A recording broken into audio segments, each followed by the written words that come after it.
తెలుగు అమ్మాయిలు రావాలి రావాలి అని చాలామంది అన్నారు. సో కంప్లీట్గా తెలుగు అమ్మాయిలు వస్తున్నారు. బట్ మీరు చూస్ చేసుకునే విధానంలో అంటే ప్రతి మూవీ కూడా కొంచెం హిట్ రేంజ్లోనే వెళ్తున్నాయి. సో అంటే మీరు చూస్ చేసుకుంటున్నారా, మీ దగ్గరికి వచ్చే స్క్రిప్ట్లే ఆ విధంగా ఉంటున్నాయి? First of all thank you అండి.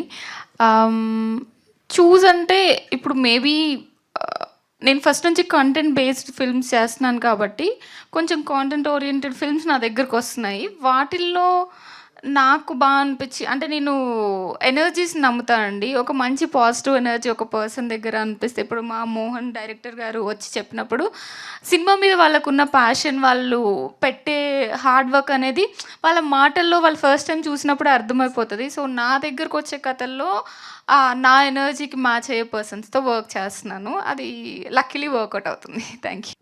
తెలుగు ఇండస్ట్రీలో తెలుగు వాళ్ళకి అవకాశాలు ఉంటాయా ఉండవా ఇలాంటి ఒక తర్జన భర్జన అంతా నడుస్తున్నప్పుడు మీరు వచ్చి ఇక్కడ చాలా స్ట్రాంగ్గా నిలబడ్డారు. చాలా కొన్ని వందల మంది తెలుగు అమ్మాయిలకి మీరు ఈరోజు ఇన్స్పిరేషన్గా నిల్చున్నారు. Thank you so much. But me inspiration ఎవరు?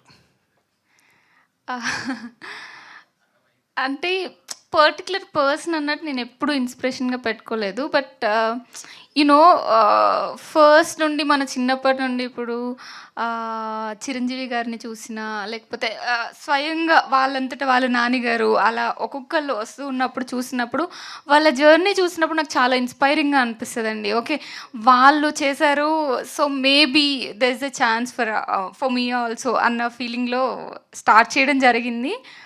బట్ లక్కీలీ వర్కౌట్ అవుతుంది అంతే.